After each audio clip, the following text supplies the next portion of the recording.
Okay, अब एक notification है नंबर 2/2019। ये भी हम स्टडी करते हैं, ये भी एग्जामिशन से रिलेटेड है और ये बुक में कहाँ दिया हुआ है, कॉम्पोजिशन स्कीम के बाद, है ना। हमने वहाँ छोड़ के रखा था इसको, याद आ रहा है? तो चलो इसको हम स्टडी कर लेते हैं। 2019 में इशू हुआ है और कंसेशनल रेट बेसिकली ये प्रोवाइड कर रहा है।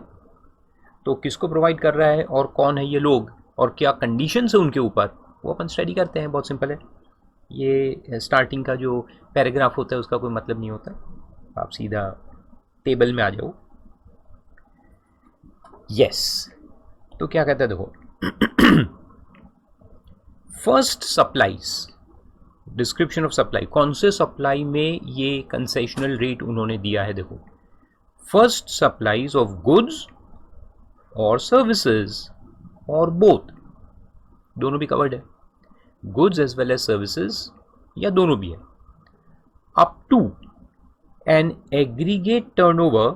एग्रीगेट यानी अगर आप गुड्स या सर्विस दोनों सप्लाई कर रहे हो तो दोनों को देखेंगे, अगर सर्विसेज है तो सर्विसेज को देखेंगे।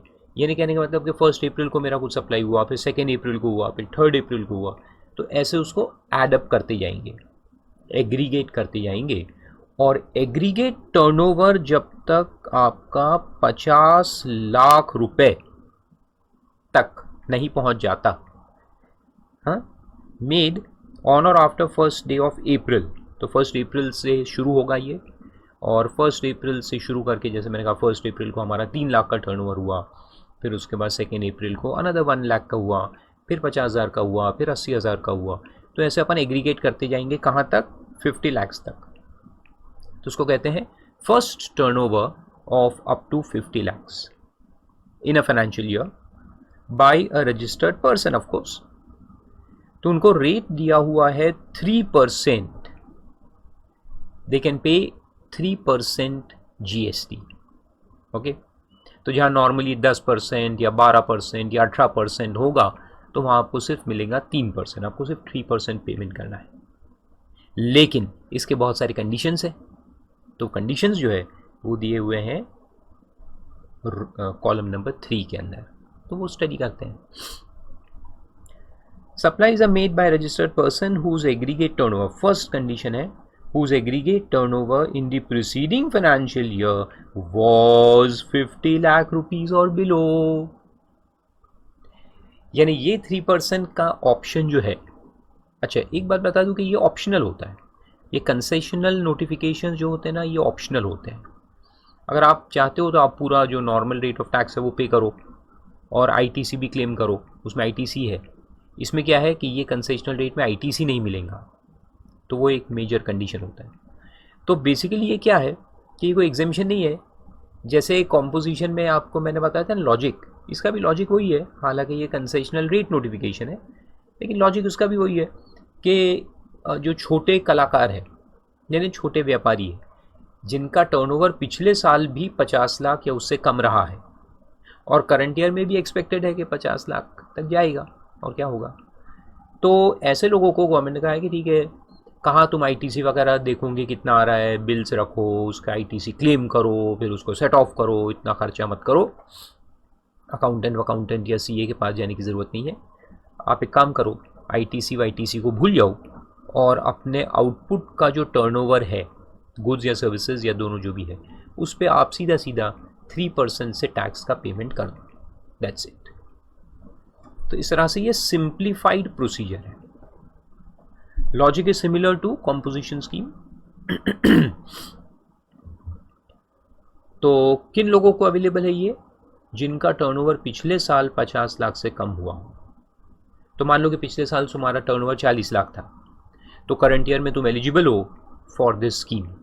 तो करंट ईयर में 1 अप्रैल से आप 3% टैक्स पे करते जाओ, और फिर क्या होगा कि अगर साल में तुम्हारा टर्नओवर 50 लाख से कम ही रहा तो अच्छा है, तो अच्छा है। तुम्हारे पूरे साल में टर्नओवर 42 लाख गया, तो पूरे 42 लाख पे तुम 3% से पे करते जाएंगे और साल खत्म हो जाएगा। Very good. लेकिन अगर करंट ईयर में आपका टर्नओवर 50 लाख से ऊपर हो जाएगा, तो फिर आप क्या करोगे, तो पहले 50 लाख पे तो अपन ये 3% पे कर सकते हैं, विदाउट टेकिंग आईटीसी। लेकिन जैसे ही 50 लाख क्रॉस होगा तो उसके ऊपर का जो टर्नओवर है उस पर आपको फिर नॉर्मल जो रेट है उससे टैक्स पेमेंट करना पड़ेगा। यस, उस पर फिर नॉर्मल रेट, और क्योंकि आप नॉर्मल रेट से करेंगे तो फिर आपको आईटीसी भी मिलेगा। ठीक है, समझ में आ रहा है? गुड। तो ऐसा है ये। तो फर्स्ट कंडीशन है कि पिछले साल तुम्हारा टर्नओवर 50 लाख या उससे कम होना चाहिए। दूसरा कंडीशन है who is not eligible to pay tax under section 10, यानी कॉम्पोजिशन स्कीम आपको अवेलेबल नहीं है। जिन लोगों को कॉम्पोजिशन स्कीम अवेलेबल है वो तो कॉम्पोजिशन में जाएंगे। तो यहाँ पे कौन आएंगे? यहाँ ये नोटिफिकेशन में वो लोग आएंगे जिनको कॉम्पोजिशन स्कीम अवेलेबल नहीं है, 10(1) में वो कवर्ड नहीं है, they are not eligible under section 10(1). Then who is not engaged in making any supply which is not leviable to tax under the said act. इन वो पेट्रोलियम प्रोडक्ट्स वगैरह ऐसे आपने सप्लाई नहीं करना जिस पे फिलहाल लेवी नहीं है। ठीक है, ऐसे कोई चीज़ आपने सप्लाई नहीं करना है जिस पे जीएसटी लेवी नहीं होता। Then who is not engaged in making any interstate outward supply. तो ये स्कीम जो है ये सिर्फ सीजीएसटी एंड साथ में एसजीएसटी के लिए है या UT, but not for IGST. तो आपने इंटर स्टेट सप्लाई नहीं करना है, इवन पार्ट भी नहीं करना है। जैसे आपका पान ठेला है तो लोग आपके पान ठेले पे आते हैं, आप उनको सेल करते हो, पैसे लेते हो, काम खत्म। तो ये पूरा वहीं का वहीं सेल है, इंट्रा स्टेट। तो आप ये स्कीम में आ सकते हो, या आपको ऐसी सर्विस दे रहे हो जो कि वहीं के वहीं कंज्यूम हो रही है, उसी स्टेट में कंज्यूम हो रही है, तो आप ये स्कीम क्लेम कर सकते हो। लेकिन अगर आपका सप्लाई इंटर स्टेट है, एक स्टेट से दूसरे स्टेट में जा रहा है, तो फिर आपको ये स्कीम अवेलेबल नहीं है। ओके, बहुत सारे कंडीशंस हैं। एक गवर्नमेंट क्या करता है, सब पागलपंती करता है। एक तो कोई भी स्कीम, छोटी सी स्कीम है, उसमें कंडीशन इतने ज़्यादा रहते हैं कि 90% लोग तो वैसे ही बाहर हो जाते हैं। तो पर्पस जीएसटी लाने का ये था कि पुराने जो लॉस थे, एक्साइज और सर्विस टैक्स और बड़े बड़े और कॉम्प्लिकेटेड, उनको सिंप्लीफाई करने का पर्पस था। अब ये सारे जो स्कीम्स ला रहे हैं ना, ये भी नोटिफिकेशन है, ये पुराना सर्विस टैक्स में नोटिफिकेशन था 8/2003, उसी को कॉपी पेस्ट करके ये डाला है। तो धीरे धीरे आप देखेंगे अगले 4-5 साल में कि पूरे जो वहाँ कॉम्प्लिकेशंस थे और जो अलग अलग टाइप के स्कीम्स थे और जो नोटिफिकेशंस थे, वो सब उठा के वापस से जीएसटी में डाल दिए जाएंगे। And GST will become the same complicated tax, no simple tax. It will not remain any simple, it will become as complicated or probably more complicated. तो अपने यहाँ के लोगों की मेरे को तो मेंटालिटी नहीं समझती। अरे सिंपल रखने का, भाई इतना % टैक्स है, पे कर दो।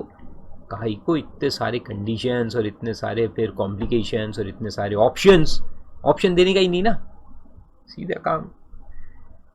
खैर चलो आगे चलते हैं। So who is not engage in making interstate. ठीक है, तो आपने ऐसा भी कोई सप्लाई नहीं करना जिस पे लेवी नहीं है। अच्छा, नॉट लेविएबल का मतलब है एग्जेम्प्ट सप्लाई हो सकता है आपका, जो अपन इतने सारे एग्जेम्पशंस देखे 82 और उसके बाद जो एडिशंस हुए वो सब, वो चलता, वो चलेगा। लेकिन ऐसा कोई सप्लाई नहीं करना जिस पे लेवी ही नहीं है, कानूनन जिस पे लेवी नहीं होता, जो अपन ने पहले स्टडी की है ना। जैसे दारू वगैरह, उस पर लेविश नहीं होता ना। तो अगर आप दारू सप्लाई करते हैं, alcoholic liquor for human consumption, उस पर लेविश नहीं है, लेवी ही नहीं है, तो फिर आप अगर वो सप्लाई करते हो, पार्ट ऑफ द बिजनेस भी अगर वो है, तो ये नोटिफिकेशन आपको एप्लीकेबल नहीं है। Then who is neither a casual taxable person nor a non resident taxable person. आप अगर सीटीआर हो, कैजुअल टैक्सेबल पर्सन हो, तो ये स्कीम आपके लिए नहीं है। और अगर आप नॉन रेसिडेंट टैक्सेबल पर्सन हो तो भी ये स्कीम आपके लिए नहीं है। ये दोनों क्या होते हैं? कैजुअल टैक्सेबल पर्सन वही होता है जिसका मेन बिजनेस कहीं और स्टेट में है और वो दूसरे स्टेट में जाके थोड़े वक्त के लिए कुछ माल या कुछ सर्विसेज बस सप्लाई करता है, फिर वापस चलेगा। So he is called as a casual taxable person. जो कि उतने पोर्शन इतने पीरियड के लिए रजिस्ट्रेशन लेता है। कैसे लेता है वो अपन रजिस्ट्रेशन चैप्टर में पढ़ेंगे। Similarly non resident taxable person जो है तो नॉन रेसिडेंट, लेकिन इंडिया में कुछ समय के लिए कोई बिजनेस करना चाहता है तो उसको भी रजिस्ट्रेशन मिलता है, तो that is called as non resident taxable person. तो अगर आप वो हो CTR या NTR तो ये स्कीम आपके लिए नहीं है। Next, who is not engaged in making any supply through an eco, who is required to collect tax at source under section 52। अगर आप इको के थ्रू सप्लाई कर रहे हो, जो TCS कलेक्ट करता है आपसे, इसमें गवर्नमेंट डिपार्टमेंट वगैरह आते हैं जिनको TCS कलेक्ट करना रहता है। ये अपन ये भी सेक्शन पढ़ेंगे बाद में, TDS TCS ये क्या होता है, दोनों देखेंगे। तो अभी सिंपल याद रखो कि अगर आप इको के थ्रू सप्लाई कर रहे हो जिसको TCS की लाइबिलिटी है, तो फिर आप ये स्कीम क्लेम नहीं कर सकते। And who is not engaged in making supplies of goods, the description of which is specified in column 3 of the annexure below।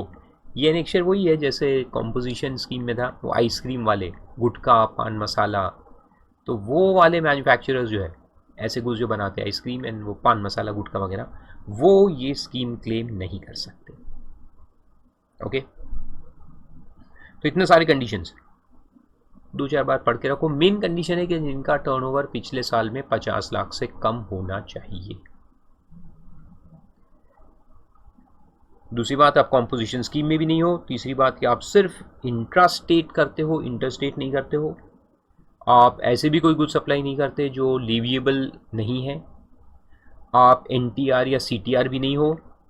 आप ऐसे भी इको के थ्रू सप्लाई नहीं करते हो जो आपका TCS कलेक्ट करता है, ठीक है। और आप आइसक्रीम, पान मसाला वगैरह सप्लाई नहीं करते। So if you are not covered by any of these and your turnover last year was less than 50 lakhs, then yes, then you are entitled for this notification। तो बेसिकली जो purpose है notification लाने का वो service industry को cover करने का था। गुड्स वाले तो कॉम्पोजिशन स्कीम में आ ही जाते हैं, तो सर्विस वाले जो लोग हैं उनको यहाँ कवर करने का मेन इंटेंशन गवर्नमेंट का है। देन सेकेंड पॉइंट कंडीशन में चलते हैं। वहाँ लिखा है कि where more than one registered persons are having same PAN, यानी अगर आपके 2-4 जगह पे रजिस्ट्रेशन है लेकिन आपका पैन नंबर वही है, जैसे फारूका क्लासेस के अगर 5 ऑफिसर्स है 5 अलग अलग स्टेट्स में, तो सबका पैन नंबर तो सेम रहेगा ना, रजिस्ट्रेशन अलग अलग रहेगा लेकिन पैन सेम है। तो फिर क्या होगा, देखो, central tax on supplies by all such registered persons is paid at the rate specified in column 2 under this notification। all को अंडरलाइन कर लो। इसका मतलब क्या है कि अगर मेरे 5-6 अलग अलग रजिस्ट्रेशन है और मैं इंटरस्टेट नहीं करता हूँ, इंटरस्टेट करूँगा तो फिर ये नोटिफिकेशन लगेगा इतनी। I make intra state supplies in all these places. मान लो मेरे 5 पान ठेले हैं 5 अलग अलग स्टेट्स के अंदर, तो मैं सब जगह रजिस्टर्ड हूँ, लेकिन मेरे पान तो लोकली बिकते ना, इंटरस्टेट तो नहीं बिकते, लोकली बिकते हैं पान। हाँ, पान मसाला नहीं, नॉर्मल पान, नवाबी पान, केसरी पान, कौन से रहते ना, तो वो तो सभी पान ठेले जितने भी हैं मेरे, या चाय ठेले ले लो, चलो टू अवॉइड ऑल कॉन्ट्रडिक्शंस, चाय बेचता हूँ तो जितने भी मेरे, या पकौड़े बेचता हूँ, समोसे बेचता हूँ, तो सब लोकल है। तो ये सभी प्रीमाइसेस में मुझे ये नोटिफिकेशन जो है उसको ऑप्ट करना पड़ेगा, सभी प्रीमाइसेस में। ऐसा नहीं कि एक प्रीमाइसेस में मैं नॉर्मल टैक्स पे कर रहा हूँ और दूसरे प्रीमाइसेस से मैं ये वाला कंसेशनल रेट पे कर रहा हूँ, ऐसा नहीं होना चाहिए, ठीक है। तो all. Then the registered person shall not collect any tax from the recipient, यानी ये जो 3% है ये अपने को अपने जेब से देने पड़ते हैं, यानी कि इसको अपन बिल में, इनवॉइस में अलग से नहीं लिख सकते। याद रखो, we can not show it separately, यानी कि we can not collect it separately from the buyers. कहने का मतलब कि अगला जो बायर है उसको ये 3% का ITC, इनपुट टैक्स क्रेडिट, नहीं मिलना चाहिए, इसलिए अपन इसको इनवॉइस में अलग से शो नहीं कर सकते। अलग से रिकवर नहीं कर सकते फ्रॉम द रेसिपिएंट। तो ये जो है अपने को सेल प्राइस के अंदर से देना है। तो मान लो कि अपना सेल प्राइस हमने बिल में लिखा है 100 रुपये, तो बस यही अपना इन्वॉइस रहेगा। We will not show GST separately. Normal bill में प्लस जीएसटी आता है ना, सीजीएसटी एसजीएसटी सेपरेटली आता है जो भी अमाउंट है, लेकिन यहाँ पे ऐसा हमको नहीं करना है। So we cannot recover it separately from the customers. So we have to pay this 3% out of this 100 rupees. यानी 100 रुपये मैंने बायर से कलेक्ट कर लिए, अब वो 100 रुपये में से 3 रुपये निकाल के मैं गवर्नमेंट को दूंगा, and I cannot show it separately. तो इसका मतलब समझ में आ रहा है ना, कैनॉट बी रिकवर्ड या cannot collect from the recipient जो लिखा है उसका मतलब क्या होता है जी। कॉम्पोजिशन में भी सेम कंडीशन था, यहाँ पे भी सेम है। इसका मतलब ये होता है कि हम इसका जो क्रेडिट है वो आगे पास ऑन नहीं कर सकते। जो अगला बायर है, जो अगला रेसिपिएंट है, वो इस 3 रुपये का आईटीसी इनपुट टैक्स क्रेडिट नहीं ले सकता। और यहाँ एक लॉजिक आपको समझा दूँ, देखो इंटरेस्टिंग लॉजिक है, ये समझ में आना चाहिए। कॉम्पोजिशन स्कीम और इसमें दोनों में सेम रहता है कि यहाँ एक सप्लायर है जो नॉर्मल टैक्स पे कर रहा है, फिर ये सप्लाई करता है टू सप्लायर नंबर 2, ठीक है, फिर ये आगे सप्लाई करता है सप्लायर नंबर 3, और वो फिर सप्लाई करता है मान लो कि कंज्यूमर को। लास्ट सेल कंज्यूमर को होता है। अब क्या होंगे इसमें कि सप्लायर 1 नॉर्मल है, सप्लायर नंबर 2 जो है वो या तो कॉम्पोजिशन में है, लॉजिक सेम रहेगा इसलिए साथ में समझाता हूँ, कॉम्पोजिशन और this notification number 2 by 2019। Supplier number 3 जो है वो फिर नॉर्मल टैक्स में है, वो कॉम्पोजिशन में नहीं है मान लो। तो अब क्या होगा, देखो सप्लायर नंबर 1 नॉर्मल टैक्स पे कर रहा है, तो अगर इसका सेल प्राइस अगर के मान लो कि 100 रुपये है, तो ये जीएसटी अलग से लगा देगा ना, सीजीएसटी एसजीएसटी जो भी होगा, कंपोनेंट को अभी भूल जाओ लॉजिक के अंदर, तो ये लगा देगा मान लो कि 10 रुपये, और ये सप्लाई करेंगे 110 में, किसको, ये बनेगा इनवॉइस प्राइस 110, सप्लाई नंबर 2 को जाएगा। अब सप्लायर नंबर 2 क्योंकि कॉम्पोजिशन या नोटिफिकेशन नंबर 2 में है, कंसेशनल रेट में है, तो ये जो आदमी है ये आईटीसी क्लेम नहीं कर सकता। ही cannot claim ITC of 10 rupees. ये 10 रुपीज़ का जो है तो इसको आईटीसी नहीं मिलेगा। अब ये अपना वैल्यू एडिशन करके जो भी है, अगर माल 150 में बेचता है तो ये 150 में अलग से जीएसटी जो है 3% या उधर कॉम्पोजिशन रेट जो होता है 1% वगैरह, वो अलग से शो नहीं कर सकते, ठीक है, यू कैनॉट शो। तो यहाँ पे ये प्लस जीएसटी शो नहीं कर सकते, कुछ भी नहीं। तो इनका जो इनवॉइस प्राइस है वो 150 ही देगा, लेकिन ये लोग अलग से गवर्नमेंट को तो देना पड़ेगा ना। तो जो टैक्स है जो भी रेट से आएगा 3% या 1 या 5%, होटल इंडस्ट्री के लिए 5, रेस्टोरेंट्स के लिए कॉम्पोजिशन स्कीम के अंदर, तो ये वो टैक्स जो है वो अलग से देना पड़ेगा गवर्नमेंट को। और यहाँ पे ये लोग कितना पे करेंगे, 10 रुपये गवर्नमेंट को पे करेंगे। तो फर्स्ट सप्लायर 10 रुपये गवर्नमेंट को पे करेगा, दूसरा जो सप्लायर है वो कॉम्पोजिशन टैक्स जो भी आता है या कंसेशनल रेट वो गवर्नमेंट को पे कर देंगे, but they can not pass it on to the next supplier. तो जो नेक्स्ट सप्लायर है वो आगे अगर माल को 200 रुपये में बेचता है तो उसके पास भी कोई क्रेडिट नहीं है, he will not have any credits, no ITC, क्योंकि ये जो सप्लायर इसने तो उसको कुछ पास ऑन ही नहीं किया ना, उसने जीएसटी इनवॉइस में दिखाया ही नहीं, तो पास ऑन नहीं होगा। पास ऑन नहीं होगा तो इसका जो टैक्स आएगा जीएसटी, और ये नॉर्मल है तो ये जो जीएसटी बताएगा, मान लो कि 10% ही है तो 20 रुपये आएगा। लेकिन ये आदमी फिर 220 में इनवॉइस बनेगा इसका, ठीक है, and how much will he पे टू द गवर्नमेंट। नॉर्मली अपन क्या करते हैं कि अपना जो जीएसटी है 20 रुपये, उसमें से जो आईटीसी इनपुट क्रेडिट जो है माइनस करते हैं और फिर बैलेंस पे करते हैं, है ना। लेकिन यहां उसके पास आईटीसी है ही नहीं, ही डजंट हैव आईटीसी, इसलिए वो पूरा 20 रुपये गवर्नमेंट को देगा। आ रहा है समझ में, इंटरेस्टिंग। इतना लिख लो, फिर इसके पीछे क्या प्लानिंग है वो मैं आपको सिखाता हूँ, जो कि आपको याद होना चाहिए। Very important point, question exam में आ सकता है।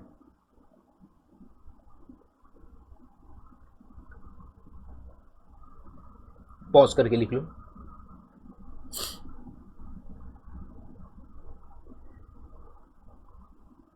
इतना समझ में आया? तो अब सवाल क्या आता है, और टैक्स प्लानिंग इसमें क्या है?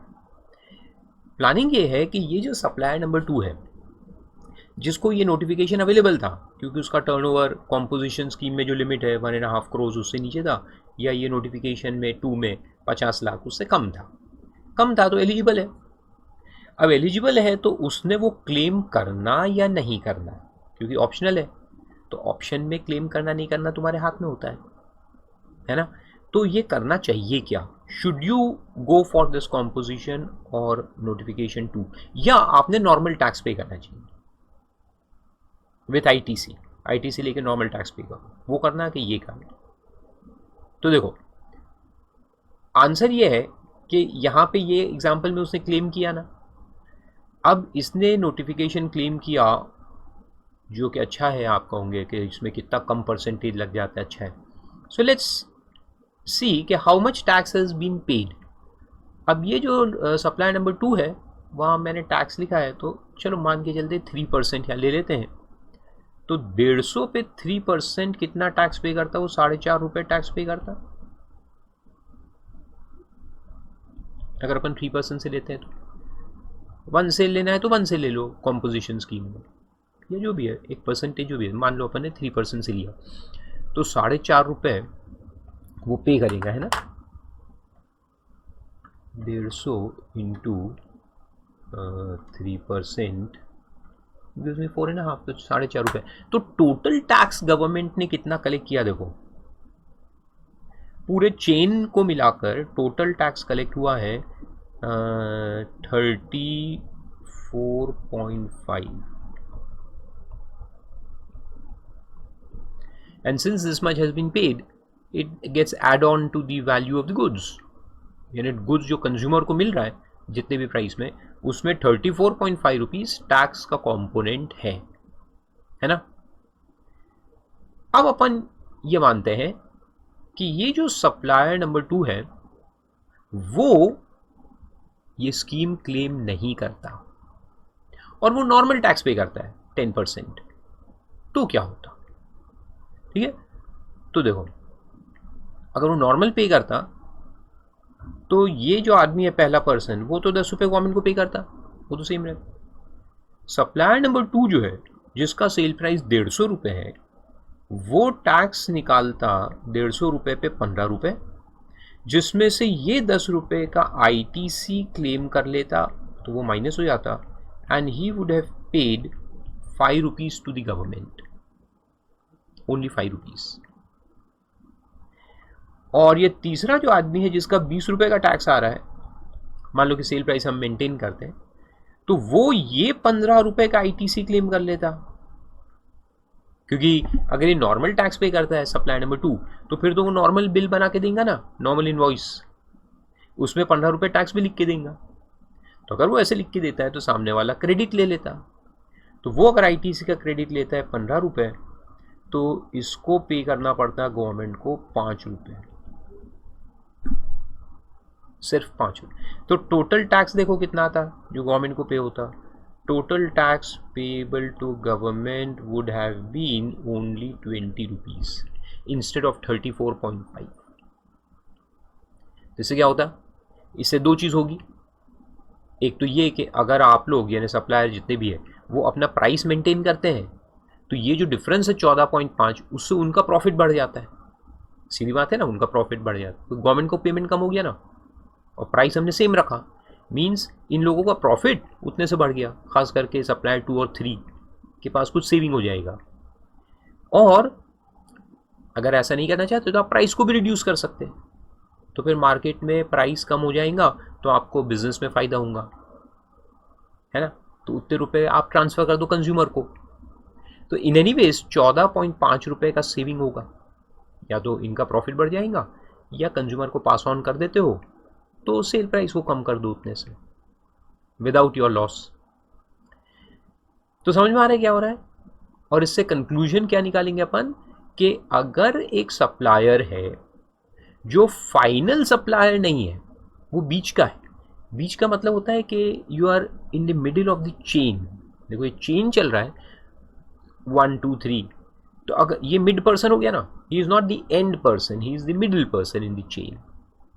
ऐसे लोगों को ये स्कीम नहीं लेनी चाहिए। यानी बेसिकली जो होलसेलर्स है या ऐसे है जो आगे मैन्युफैक्चरर लोगों को सप्लाई कर रहे हैं, तो चेन के बीच के लोग हैं, तो इन्होंने कॉम्पोजिशन स्कीम या ये जो नोटिफिकेशन है कंसेशनल रेट का, ये क्लेम नहीं करना चाहिए। Because if they do, what happens is that the chain gets broken, और चेन में ब्रेक लगने की वजह से जो आईटीसी का क्रेडिट पास ऑन होना चाहिए वो नहीं होता। तो इसमें यही 10 रुपए जो पे किया वो वहां पास ऑन नहीं हुआ, पास ऑन नहीं हुआ, इसलिए total tax payment to government increases, the credit reduces, total payment increases, the cost of the product increases. तो कहने का मतलब कि कॉम्पोजिशन स्कीम या कंसेशनल रेट स्कीम किसने लेना चाहिए?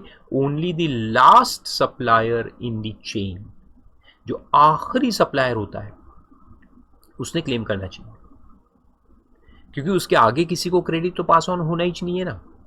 यानी जितने भी रिटेलर्स बैठे हुए हैं, दुकानदार जो रिटेल में कंज्यूमर लोगों को बेचते हैं, किराने की दुकान हो गया, पान ठेला हो गया, तो पान ठेले का क्रेडिट आगे कौन लेगा? पान का कोई नहीं, कंज्यूमर खा के खत्म हो जाएगा है ना। तो ऐसे लोगों ने क्लेम करना चाहिए, ना कि वो सप्लायर जो चेन के बीच के कड़ी है। Got it? So this is the conclusion that we drew from this discussion, which is very important for you. तो वो ये थर्ड पॉइंट था, उससे इतना सारा हमने डिस्कशन किया। फिर आगे बढ़ते हैं। The registered person shall issue instead of tax invoice. देखो टैक्स इनवॉइस में क्या होता है कि आपको जो टैक्स इनवॉइस का कॉन्सेप्ट है, जो बाद में अपन पढ़ेंगे डिटेल में प्रोसीजरल पार्ट में, मॉड्यूल नंबर 2 में, उसमें ऐसा है कि आपको अमाउंट ऑफ जीएसटी जो है टैक्स वो अलग से लिखना पड़ता है। लेकिन यहाँ मैंने कहा ना कि दे can not right the amount of tax separately, तो इसलिए उनको टैक्स इनवॉइस इशू ना करके बिल ऑफ सप्लाई करके एक डॉक्यूमेंट है वो इशू करना पड़ता है। और सेक्शन नंबर जो दिए वो भी भूल जाओ, बाद में पढ़ लेंगे अपन। तो बिल ऑफ सप्लाई देना पड़ता है इंस्टेड ऑफ टैक्स इनवॉइस। तो बिल ऑफ सप्लाई में क्या होता है कि जो एग्जाम सप्लाईज वगैरह रहते हैं ना, उसमें बिल ऑफ सप्लाई यूज़ होता है, उसमें टैक्स का जो अमाउंट है वो नहीं लिखा जाता। That's the only difference. तो वो भी सिंपल है। फिर आगे लिखता है कि registered person shall mention the following words at the top of the bill of supply. Bill of supply के ऊपर ये लिखेंगे क्या कि taxable person paying tax in terms of notification 2/19। और कॉम्पोजिशन वाले भी सेम रहते हैं, उनको लिखना पड़ता है कॉम्पोजिशन डीलर ऊपर में, क्योंकि वो अमाउंट वो टैक्स पे तो कर रहे हैं लेकिन उनके सेल प्राइस के अंदर में करते हैं ना, दे can not show it separately and they can not recover that amount from the buyers. तो इसलिए ये इंस्क्रिप्शन उनको लिखना पड़ेगा, ये पूरा यहाँ तक। Then the registered person opting to pay tax at the rate of 3% under this notification shall be liable to pay tax at the rate of 3% on all outward supplies, notwithstanding any other notification issued under section 9(1) or section 11। Section 9 यानी कि levy का, और 11 यानी कि exemption का जो है।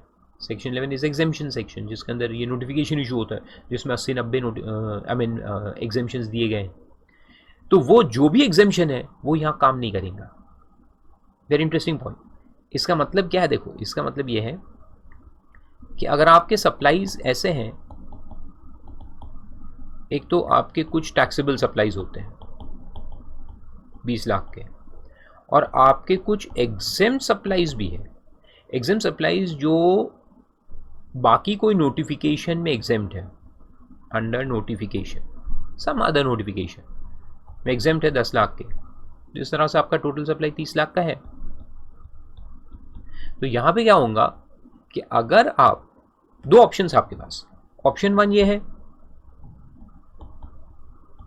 कि आप 10 लाख को एग्जाम क्लेम कर लो बाकी नोटिफिकेशन के अंदर एंड पे tax on 20 lakh eight normal rate, जो भी नॉर्मल रेट ऑफ टैक्स है उससे आप पे करो। ये एक ऑप्शन है।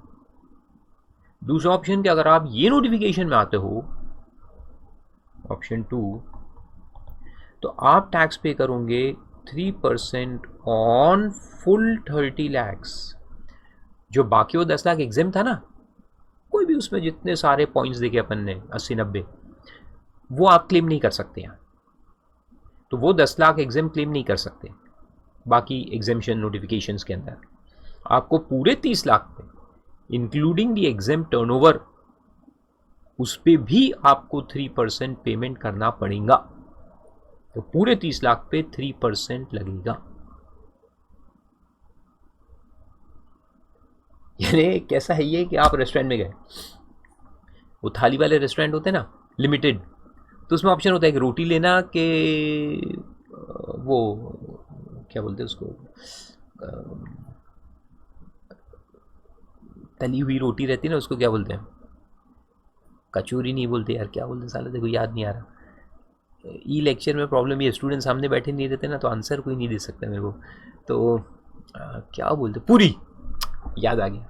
तो दो चपाती लो या पूरी लो, आप बोलोगे मेरे को दोनों दो तो नहीं मिलेंगे, या तो चपाती मिलेंगी या पूरी मिलेंगी, कोई भी एक चीज़ मिलेंगी।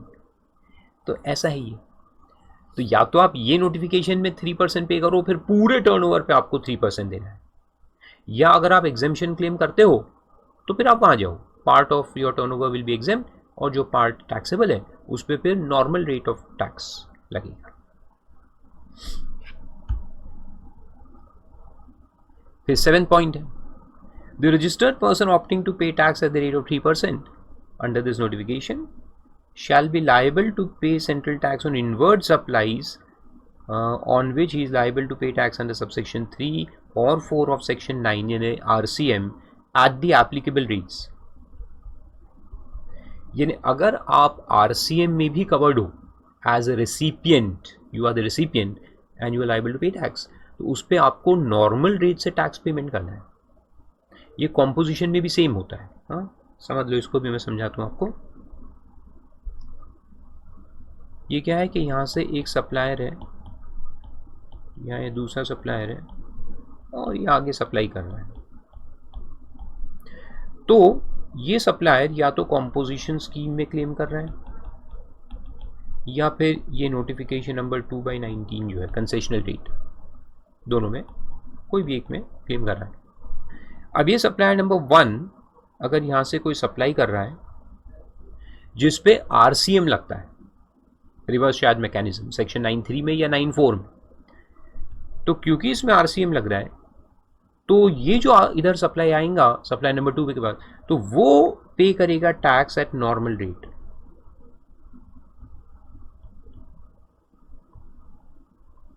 इसमें ना तो कॉम्पोजिशन रेट लगेगा, ना ये 3% जो कंसेशनल रेट है वो लगेगा। इसमें जो नॉर्मल रेट होता है उस सप्लाई को रिलेटेड वो लगेगा। और आपका जो सप्लाई है, आउटपुट सप्लाई, आउटवर्ड सप्लाई, ये इनवर्ड सप्लाई है ना, जिसमें RCM लगा, और जो आपका आउटवर्ड सप्लाई है, तो यहां पे आप जो कॉम्पोजिशन रेट है या इस नोटिफिकेशन में जो 3% है,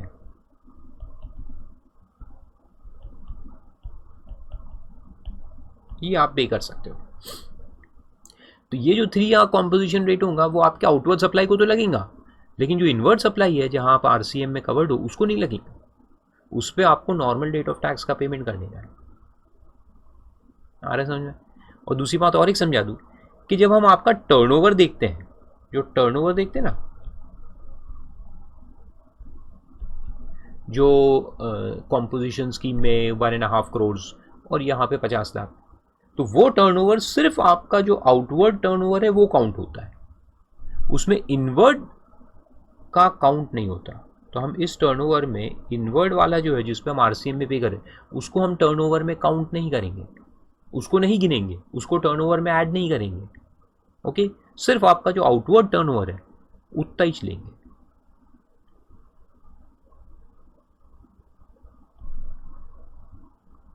हाँ, और 8वां पॉइंट है, इतने कंडीशंस, बेचारा गरीब मानुस है, ये गरीब आदमी है जिसका टर्नओवर 50 लाख से कम है, वो कहाँ ये नोटिफिकेशन पढ़ेगा और कहाँ इतना कंप्लायंस करेगा। सोचो आप, गरीब आदमी को बेनिफिट देने के लिए ये नोटिफिकेशन निकाला कि चलो आप लोग 3% पे करो, लेकिन इतने सारे कंडीशन निकाले कि वो आदमी को एक अकाउंटेंट तो रखना ही पड़ेगा वैसे भी।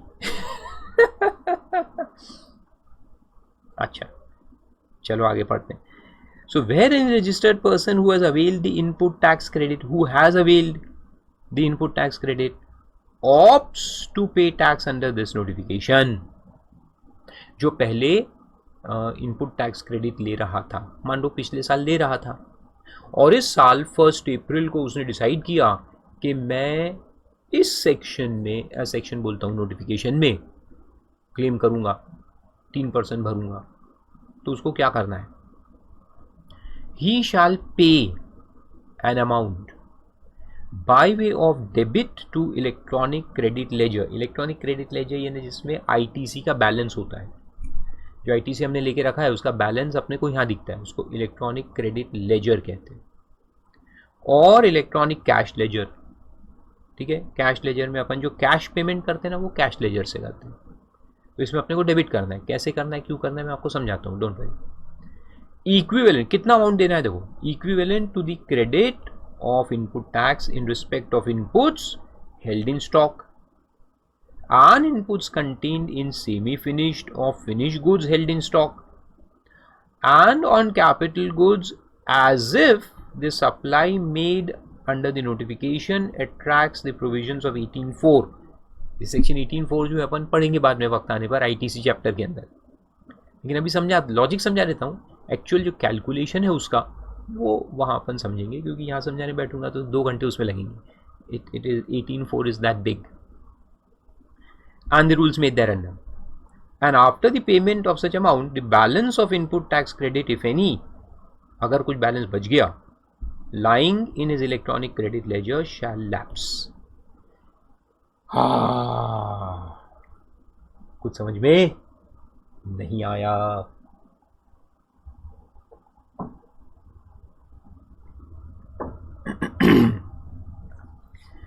तो चलो देखते हैं इसका मतलब क्या है।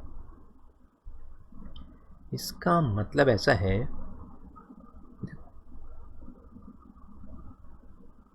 ये था लास्ट फाइनेंशियल ईयर, और ये बात जो मैं आपको समझा रहा हूँ ना, ये कॉम्पोजिशन स्कीम में भी एप्लीकेबल है। तो ये लॉजिक दोनों में लगता है, इससे ये लॉजिक वहाँ मैंने नहीं समझाया था आपको, क्योंकि मुझे मालूम था कि बाद में समझाऊंगा। और ये है करंट फाइनेंशियल ईयर।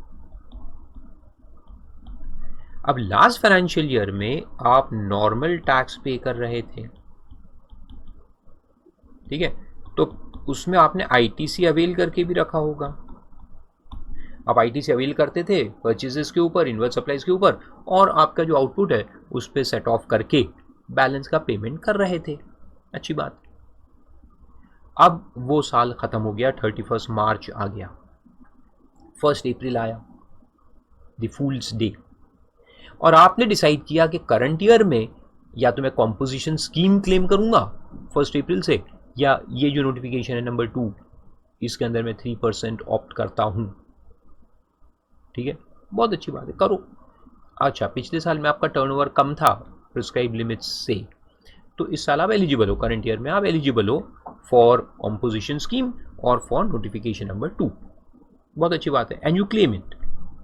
तो करंट ईयर में 1 अप्रैल ऑनवर्ड्स जो आपके सप्लाई है उस पर आप या तो कॉम्पोजिशन और नोटिफिकेशन नंबर 2/19 में क्लेम कर रहा हूं। तो आपको क्या करना पड़ेगा कि यहां जितने भी, और जब तक आपका टर्नओवर 50 लाख या 1.5 करोड़ जो भी है उसके नीचे रहेगा, तो यहां पर आप जितने भी इनवर्ट सप्लाईज हैं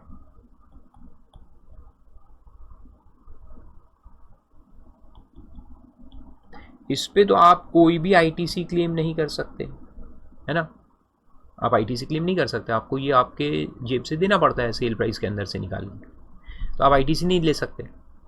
अच्छा चलो यहां से तो मैं नहीं लूंगा, लेकिन what about the balance year, ये जो कट ऑफ है 31 मार्च एंड 1 अप्रैल का जो कट ऑफ है, यहां पर जो पुराना स्टॉक इन ट्रेड है, स्टॉक जो है किस चीज का, तो एक तो है इनपुट्स का, इनपुट्स का स्टॉक पड़ा होगा। तो ये जो इनपुट्स आपके पास पड़े हुए हैं, हाँ, ये इनपुट्स खरीदे कब गए, 31 मार्च के पहले। तो जब ये खरीद के आप आपकी फैक्ट्री में या दुकान में लेकर आए थे या आपके प्रेमाइसेस में, तो उसका आईटीसी अवेल किया होगा। लेकिन ये सारे इनपुट से अब जो प्रोडक्ट्स बनेंगे या अब जो उसका यूसेज होगा आगे, और उसके बाद जो फिनिश गुड्स बनेंगे और हम सप्लाई करेंगे, उस पर तो हम कंसेशनल रेट या कॉम्पोजिशन रेट पे कर रहे हैं। तो ये तो एलिजिबल है ही नहीं आईटीसी के लिए, लेकिन हमने तो लेके रख दिया था क्योंकि पहले आए हुए हैं। तो इसको कहते हैं ट्रांजिशन। ट्रांजिशन कब हुआ, 31 मार्च से 1 अप्रैल। तो ये ट्रांजिशन पॉइंट है, उस पर आपको क्या करना है कि ये जितने भी पुराने इनपुट्स हैं उनका स्टॉक निकालना है। अच्छा, इनपुट्स कहाँ कहाँ होंगे, एक तो होंगे एज सच यानी जो इनपुट्स खरीद के लाए थे और वो वैसे के वैसे हमारे फैक्ट्री में पड़े हुए हैं, स्टोर्स डिपार्टमेंट में पड़े हुए हैं। दूसरे ऐसे इनपुट्स जो WIP में है, 31 मार्च को जो हमारे पास वर्क इन प्रोग्रेस का स्टॉक है, जो माल बन रहा है उसके अंदर जो इनपुट्स गए हुए हैं, क्योंकि इससे भी जो फिनिश गुड्स बनेगा वो कल जब रिमूव होगा, जब हम सप्लाई करेंगे उसको, तो वहाँ तो अपन कौन सा रेट देने वाले, कॉम्पोजिशन रेट देने वाले ना। तो WIP में जो गया हुआ है वो भी देखेंगे। And also in finished goods stock, यानी जो फिनिश गुड्स बन के तैयार रखा हुआ है हमारे पास 31 मार्च को। जैसे हम क्या बनाते हैं, तो मान लो कि सूटकेसेस बनाते हैं, तो सूटकेसेस बनाते हैं, तो जो सूटकेस बन के तैयार है उसमें कितना प्लास्टिक लगा हुआ है वो भी देखेंगे। इनपुट हमारा प्लास्टिक है, प्लास्टिक ग्रैन्यूल्स जो आते हैं। तो जो प्लास्टिक ग्रैन्यूल्स हम खरीद के लाए हैं और वो हमारे पास ऐसे के ऐसे बोरे भर भर के पड़े हैं, वो भी देखेंगे एज सच। फिर जो प्लास्टिक ग्रैन्यूल्स अभी जो वर्क इन प्रोग्रेस है थोड़ा बहुत, उसमें कितना गया हुआ है वो भी देखेंगे। और जो सूटकेस बन के तैयार रखे हुए हैं फिनिश गुड्स में, उसको भी निकालेंगे कितने सूटकेस बन के रखे हुए हैं। और हमारे फैक्ट्री में जो इनपुट आउटपुट रेशियोज होते हैं कि कितना, अगर आउटपुट इतना है तो इनपुट कितना लगा होगा, कॉस्टिंग में पढ़े अपन ने, तो कॉस्टिंग डिपार्टमेंट से निकालेंगे कि भैया ये इतना आउटपुट है, उसमें इनपुट कितना गया होगा, और वो इनपुट भी अपन कैलकुलेट करेंगे कि कितने प्लास्टिक ग्रैन्यूल्स यहाँ फिनिश गुड्स में लगे हुए हैं। क्योंकि 1 अप्रैल को कल रिमूव होंगे सूटकेसेस, तो जब कल सप्लाई होंगे तो उस पर तो कम रेट लगेगा ना, so they are not entitle for ITC. तो इस तरह से ये इनपुट्स का पहले अपन स्टॉक निकालेंगे। सिमिलरली जो कैपिटल गुड्स हमारे पास है, तो कैपिटल गुड्स यानी मशीनरी वगैरह, तो मशीनरी वगैरह जो लगी हुई है वो भी जब हम लास्ट ईयर लेके आए थे तो हमने पूरा क्रेडिट ले लिया ना। लेकिन आगे जब इसका यूसेज होगा, ये मशीनरी का कल भी यूज़ होगा, 1 अप्रैल ऑनवर्ड्स भी यूसेज तो होगा ना, लेकिन अब जो उसका यूसेज है उस पर तो क्रेडिट नहीं मिलना चाहिए, तो उसका भी अपन प्रोपोर्शनेट। अच्छा, यहाँ मैं पहले बताता हूँ, तो ये तो पहले अपन स्टॉक निकालेंगे, ये तो हो गया स्टॉक इन किलोग्राम या जो भी। फिर इसके ऊपर कितना आईटीसी लिया था अपन ने हर एक स्टॉक के ऊपर, ये भी अपन कैलकुलेट करेंगे आईटीसी का amount. And similarly capital goods का जो टोटल आईटीसी है, इसका प्रोपोर्शनेट अमाउंट निकालते हैं। अब ये प्रोपोर्शन कैसे निकालते हैं, ये सेक्शन 18 सबसेक्शन 4 जो वहाँ लिखा है ना, और उसके नोटिफिकेशन, उसके अंदर जो रूल्स है वो अपन पढ़ेंगे बाद में वक्त आने पर। अभी सिर्फ ब्रीफ में थोड़ा सा हिंट देता हूँ कि, और ये हिंट से आपको समझ में आएगा because you are accounting students, कि कैपिटल गुड्स की एक लाइफ होती है। तो यहाँ उस लाइफ को हम 60 मंथ्स यानी 5 साल गिनते हैं। आईटीसी चैप्टर बताऊंगा मैं लॉजिक डिटेल में, अभी सिर्फ सुन लो। तो इसमें उन्होंने बोला है गवर्नमेंट ने कि हम कोई भी कैपिटल गुड्स, कोई भी मशीनरी वगैरह, उसकी लाइफ को 5 साल गिनेंगे। और उसका जो टोटल आईटीसी यानी टोटल जो टैक्स लग के आता है उसको 5 साल में डिवाइड कर देंगे। ठीक है, 5 साल में उसको डिवाइड कर। अब हुआ ये कि हम खरीद के लाए थे पिछले साल, 4-5 महीने तो हमने यूज़ किया उसको नॉर्मल टैक्स के अंदर, तो वो माइनस कर दो, उतना प्रोपोर्शनल अमाउंट आपने ले लिया, माइनस कर दो। अब जो बचा हुआ अमाउंट है वो ये प्रोपोर्शनल अमाउंट आएगा, उसको रिवर्स करना पड़ेगा। तो जितने मंथ्स यूज़ हो गए हैं उसका माइनस कर दो, जितने मंथ्स बाकी है 60 में से उसको आपको रिवर्स करना है। तो वो प्रोपोर्शनल अमाउंट यहाँ पर निकाल, और ये पूरा जो टोटल आएगा इनपुट्स और कैपिटल गुड्स का मिला के जो टोटल आएगा ये अपने को पे करना है। दिस वी हैव टू पे। तो पे का मतलब है रिवर्स करना है, रिवर्सल ऑफ क्रेडिट, इसका लॉजिक है। तो रिवर्स कैसे करेंगे? क्रेडिट ले लिया तो रिवर्स कैसे करेंगे? तो क्रेडिट लिया हुआ है, तो लिया कहाँ है अपन ने? ये सारा जो क्रेडिट आता है आईटीसी क्रेडिट, ये जब हम अवेल करते हैं तो अवेल करने का मतलब है we credit it to electronic credit ledger. Electronic credit ledger में उसको क्रेडिट करते हैं। तो चलो देखते हैं 31 मार्च एंड में कि इलेक्ट्रॉनिक क्रेडिट लेजर में बैलेंस कितना है। उसको डेबिट मार दो ना, क्रेडिट को डेबिट कर दो तो रिवर्स हो गया। तो ऐसा है। तो अपन देखेंगे, अच्छा ये अमाउंट को मैं यहाँ लिख दूँ एक अमाउंट, तो ये टोटल पेमेंट जो है ये मान लो कि 25,000 रुपये आ रहा है एग्जाम्पल में। टोटल रिवर्सल अपने को 25,000 करना है। तो मैं देखूंगा तो एक तरफ इलेक्ट्रॉनिक क्रेडिट लेजर है, ठीक है। अगर इसका बैलेंस 31 मार्च को अगर होगा 60,000 ना, क्रेडिट लेके रखा है बैलेंस, या होगा 20,000, दो लेता हूं मैं। अगर 60,000 है तो अपने को 25,000 रिवर्स करना है, तो अपन वो 25,000 यहाँ डेबिट कर देंगे, इसको बोलेंगे डेबिट 25,000। और अगर 20,000 है तो 20,000 ही क्रेडिट है तो 25,000 डेबिट कैसे होगा? तो इसका मतलब है कि बाकी क्रेडिट आपने कहीं और यूज़ कर लिया है, लेकिन ये जो स्टॉक पड़ा हुआ है उसके ऊपर 25,000 है, वो तो पे करना है। तो लेकिन हमारे पास बैलेंस 20,000 ही है, तो चलो अपन वो 20,000 यहाँ डेबिट कर देते हैं। तो ये हो गया नील।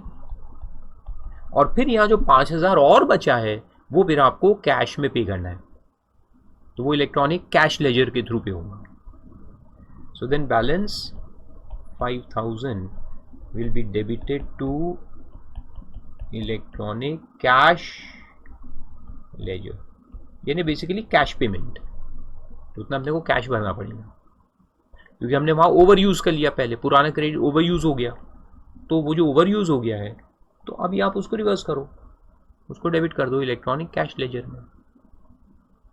और पहले केस में क्या होगा कि 25,000 डेबिट हो गया, लेकिन डेबिट होने के बाद भी अपने पास बैलेंस बचा है। तो ये जो बैलेंस बचा है आईटीसी अकाउंट के अंदर 35,000, इसको क्या करेंगे? आगे कैरी फॉरवर्ड करेंगे? नहीं, ये हो जाएगा लैप्स। तो ये 35,000 जो है इट विल लैप्स। लैप्स यानी ख़त्म, निस्त नाबूद हो जाएगा। इसको आप आगे कैरी फॉरवर्ड भी नहीं कर सकते और आगे कभी इसको यूज़ भी नहीं कर सकते। नील करके उसको क्लोज कर देंगे। तो ये सीन कब है कि आपका पुराना जो क्रेडिट है वो अंडर यूटिलाइज हो रहा है। अंडर यूटिलाइज हो रहा है यानी क्रेडिट ज़्यादा आ रहा है और यूटिलाइजेशन कम हो रहा है। तो ऐसे केस में फिर बैलेंस जो है वो ज़्यादा बचने की संभावना है, और बैलेंस ज़्यादा बचा हुआ है तो डेबिट करने के बाद भी अगर बच गया तो वो हो जाएगा लैप्स। आया समझ में? तो इस तरह से पूरा है। अब उसको लॉजिक समझ में आया आपको पूरा क्या कर रहे हैं अपन, क्यों कर रहे हैं? ये इसलिए कर रहे हैं क्योंकि आज के बाद जो हमारे रिमूवल्स होंगे, या आज के बाद जो हमारे रिमूवल्स होंगे करंट फाइनेंशियल ईयर के अंदर जो सप्लाईज होंगे उस पर हमको कंसेशनल रेट मिलने वाला है और आईटीसी नहीं मिलने वाला है ना।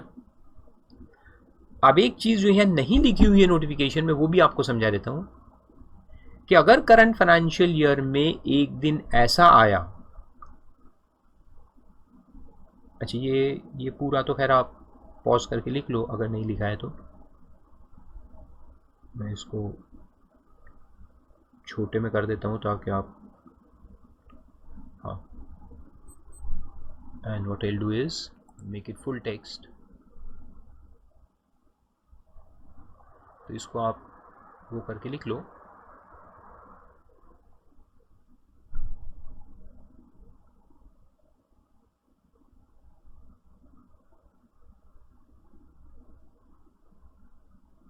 ओके, यहाँ पॉज करके आप इसको लिख लो पूरा।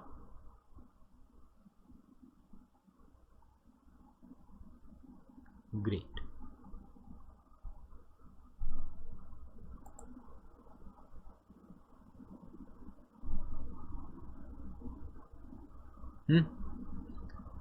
फिर मैं आपको आगे समझाता हूँ।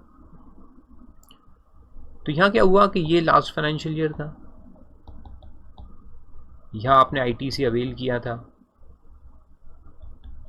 फिर करंट फाइनेंशियल ईयर शुरू हुआ। तो यहाँ सबसे पहले आपने क्या किया, reversal of credit on stock, inputs and capital goods reverse कर दिया। फिर करंट ईयर में आप कर रहे हैं pay tax on composition basis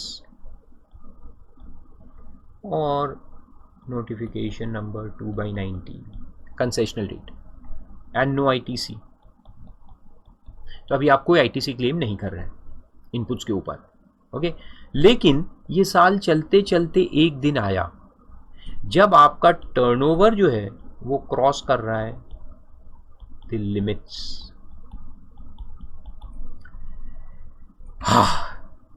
आपके लिमिट जो है कॉम्पोजिशन में 1.5 करोड़ और ये नोटिफिकेशन में 50 लाख, उसको क्रॉस कर रहा है।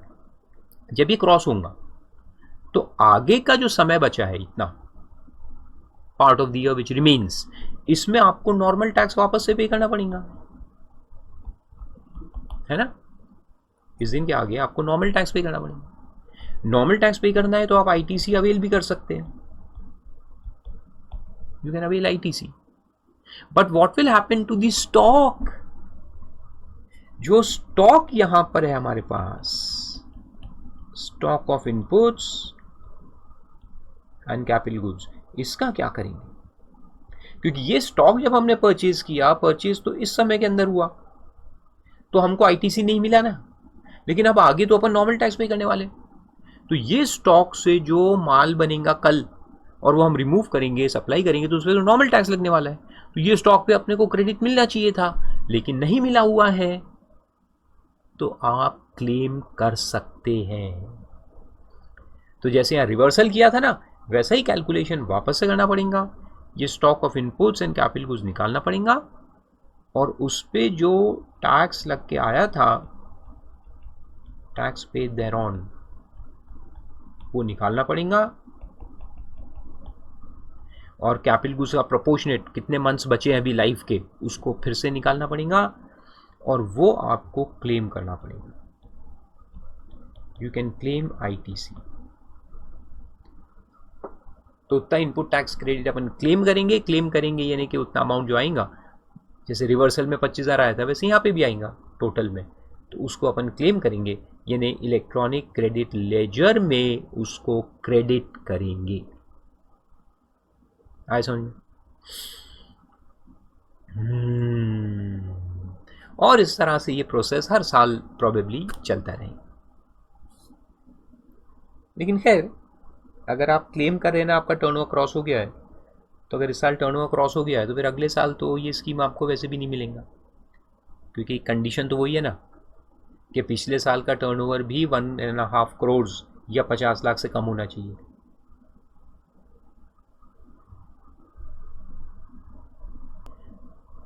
फिर उसके बाद लास्ट में एक एक्सप्लेनेशन दिया है, ये भी बड़ा काम का है, कि for the purpose of this notification the expression first supplies of goods or service or both shall for the purpose of determining eligibility of a person, eligibility को determine करने के लिए includes the supplies from the first day of April of a financial year to the date from which he becomes liable for registration. ये हम threshold limit की बात कर रहे हैं, वो है ना थ्रेशोल्ड लिमिट, कि उससे कम अगर आपका होगा, अलग अलग स्टेट्स में अलग अलग होते हैं, 20 लाख 40 लाख तक जाते हैं आजकल, 10 लाख अलग अलग है। तो जो भी उस स्टेट ने फिक्स किया होगा एज ए थ्रेशोल्ड लिमिट, कि इसके नीचे अगर कोई बहुत ही छोटा कलाकार है, यानी कि कोई सप्लायर है, तो उसको टैक्स नहीं लगता, बेसिक एग्जामिशन भी कह सकते हो उसको, तो उसको रजिस्ट्रेशन की भी ज़रूरत नहीं है, वो टैक्स भी पे नहीं करता, कुछ नहीं करता, ही रिमेन्स अनरजिस्टर्ड।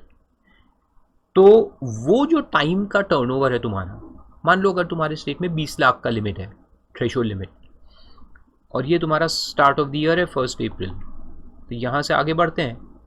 अब यहाँ तुम्हारा 20 क्रॉस हुआ और तुमको एलिजिबिलिटी 50 लाख तक है यहाँ इस नोटिफिकेशन के अंदर। तो जो अपन एलिजिबल टर्नओवर देखते हैं, एलिजिबिलिटी के लिए ये जो 20 लाख है उसको भी काउंट करेंगे, और जो आगे है उसको भी काउंट करेंगे, वो 50 लाख की एलिजिबिलिटी को देखने के लिए। ठीक है, कि कहाँ तक तुम्हें मिलेंगे, अप टू 50 लाख मिलता है ना। तो एलिजिबिलिटी के लिए ये यहाँ से पूरा टर्नओवर काउंट होगा, यानी एक्चुअली पहला 20 लाख तो तुमको एग्जेम्पशन मिल गया, तो ये जो 3% तुम देने वाले हो वो आगे के 30 लाख के देने वाले हो। 20 + 50 नहीं होता, हाँ वो 20 भी गया, और आगे 30 जो है उस पर तुमको ये 3% लगेगा, यानी 3% जो लगेगा वो ऑन 30 lakhs लगेगा, if you are earlier not a registered person. अगर तुम पहले से रजिस्टर्ड हो, यानी तुम 20 लाख वाला एग्जेम्पशन क्लेम नहीं कर रहे हो, तो भी ठीक है, फिर पूरे 50 लाख पे 3% लगेगा। लेकिन अगर तुम थ्रेशोल्ड लिमिट वाले के नीचे वाले पर्सन हो, थ्रेशोल्ड लिमिट से नीचे वाले में, तो पहला 20 लाख तो तुम्हारा एग्जेम्प्ट हो गया, उसके ऊपर जो 30 लाख है उस पर आपको 3% देना पड़ेगा। ठीक है, यही उसमें लिखा है एक्सप्लेनेशन में। तो क्या बोलता है कि ये जो पोर्शन है तुम्हारा, जब तुम रजिस्टर्ड नहीं थे, अनरजिस्टर्ड थे, उसको हम इंक्लूड करेंगे, includes the supplies from the first day of April of the financial year to the date from which he becomes liable for registration. So becoming liable for registration is this. Here you become liable for registration when your turnover crosses the threshold limit under the said act. तो eligibility के लिए 50 लाख की eligibility के लिए वो पुराना जो 20 लाख है उसको भी अपन इंक्लूड करेंगे, आए समझे। But for the purpose of determination of tax payable, for determining tax payable under this notification, यानी 3% जो टैक्स पे करना है वो कितने टर्नओवर पे करना है, वो जब निकालना होगा, टैक्स लाइबिलिटी जब निकालनी होगी, तो उसमें लिखा है shall not include the supplies made from 1st day of April of the financial year to the date when he becomes liable for registration. तो वो मैंने ऊपर में लिखा ना, ये लाइबिलिटी जो है वो कहाँ से अराइज होंगी, ये 20 लाख के बाद, लाइबिलिटी जो है वो 20 लाख के बाद अराइज होंगी। लेकिन जो टोटल एलिजिबिलिटी निकालना है, 50 लाख की जो एलिजिबिलिटी है वो 20 लाख को इंक्लूड करके निकालेंगे। लेकिन जो लाइबिलिटी है वो ऐसे नहीं बोलेंगे तुमको कि पूरे 50 लाख पे टैक्स भरो, नहीं, जो पहला 20 लाख एग्जेम्प्ट है वो एग्जेम्प्ट ही जाएगा, थ्रेशोल्ड लिमिट से नीचे तुम एग्जेम्प्ट है, तो लाइबिलिटी उसके बाद ही अराइज होंगी, समझ में आ रहा है। एलिजिबिलिटी के लिए पुराना 20 लाख लेंगे, लाइबिलिटी के लिए वो 20 लाख नहीं लेंगे, उसमें सिर्फ आगे के जो 30 लाख है वही लिया जाएगा। अंडरस्टूड? ऐसा है, बहुत सिंपल है। हाँ, वेरी इंटरेस्टिंग नोटिफिकेशन। और फिर मैंने नेक्स्ट दिया है कि किन लोगों को अवेलेबल नहीं है, तो वो ये आइसक्रीम वाले, other than and other edible ice whether और नॉट कंटेनिंग कोको, जो भी आइस के गोले वगैरह जो भी बनते हैं, देन पान मसाला, paan Parag, paan masala, and tobacco and manufacture tobacco substitutes, जो है टोबैको से रिलेटेड सारे गुड्स। तो ऐसा है ये नोटिफिकेशन नंबर 2/2019। इंटरेस्टिंग है, एक आध क्वेश्चन इस पे आ सकता है।